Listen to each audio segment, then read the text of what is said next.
Hello and welcome to another Demon 212 Dreamcast review. Today I'm going to be taking a look at Guilty Gear X, which we've never played it before. It's a fighting game slash beat 'em up, whichever you prefer. I prefer the latter.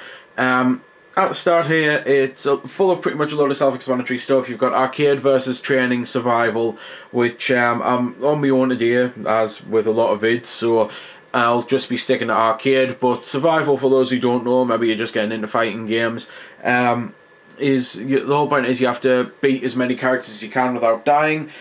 Doing so nets you rewards such as extra characters and also different versions, dark versions of characters, because there's dark versions, there's then gold versions, which is just simply, I think, inputting a cheat code or something. You can also get the 2 extra characters, to be fair, by inputting a cheat code.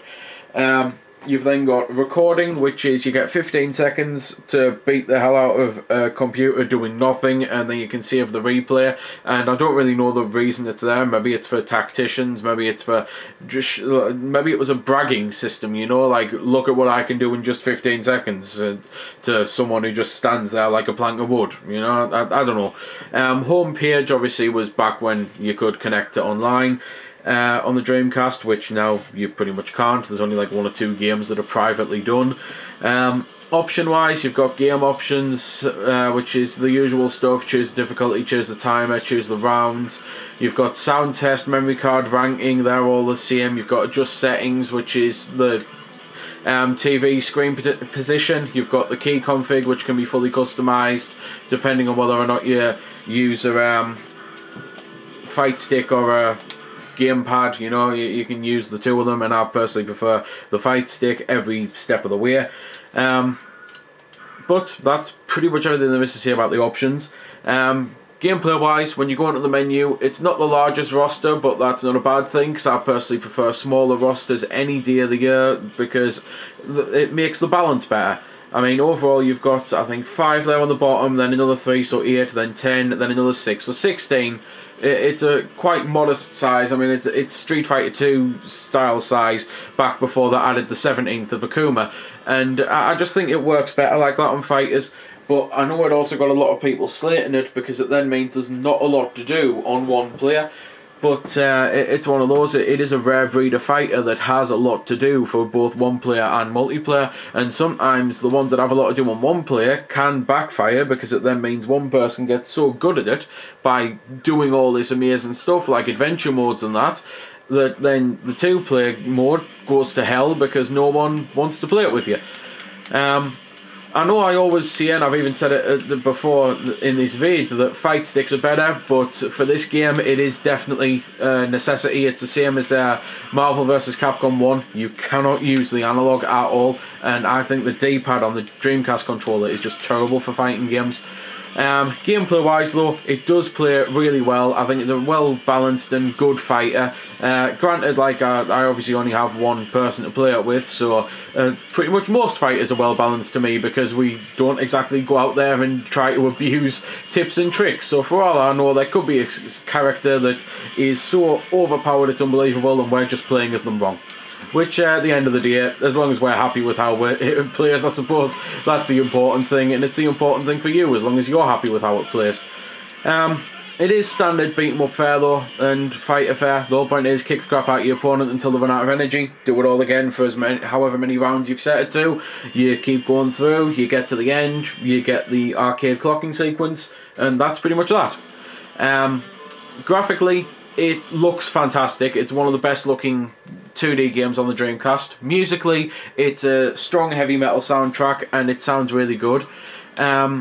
As you might have noticed from just beating a character there, I've got the Japanese version, so I honestly don't even know if the stories are any good, but you don't need to be able to read Japanese to enjoy the game, because as you can see, the majority of it is in English. All of the important stuff that you'd need to be able to read is in English. It's only the story, I believe, that is in Japanese. I haven't noticed really anything else that comes up in Japanese, so pretty much everything that you'd actually need is sorted. Even things like you can go into the command list, and the command list is the only time it has a bit of Japanese that might screw you over a little bit. Like, for example, number 9 there I'd imagine that's saying that you've probably got to put an bit of an input delay in, but even then you can find this sort of stuff out easily enough online, or just by practicing and doing it over and over, doing like the start of the move and then seeing if doing it straight away it works, or if waiting until the animation's finished works. It's just standard fighter stuff, really. The moves like this have existed all the time, and sometimes they can be quite cool and devastating. I do believe, just mentioning Street Fighter 2 again, that Fear Long has a move where you do a forward quarter circle and punch, followed by another one, followed by another one, and if you don't get the timing just right, then you don't do enough of the combo of fast fury punches. And it's just, there's nothing really move-wise that I haven't really seen in, that I haven't seen in another fighter, is what I'm trying to say. It is your standard quarter circles, half circles, dodgy diagonal to diagonal, back forwards, things like that. And it's just pretty much means that if you are into fighters, you can jump straight into it and pull off moves right away with some characters, and then practice with them and learn to get amazing with them. And again, it's just standard fighter fare, really. There's nothing really unique about this other than the fact that graphically, for the time, it was phenomenal. And even now, what with the fact that I've been playing Dreamcast games pretty much solid for 3 weeks, I can tell that it really is a special looking game. So I suppose all I can do is end with a little bit of the music.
So there we go then. That's been the review. I hope you found it helpful. I don't score the games because that's based purely on opinion, so instead I'll leave you to make your own mind up. So thanks for watching, and if you've got any questions about the game that I didn't answer in the vid or that hasn't been answered in the comments, then feel free to ask and I'll help if I can.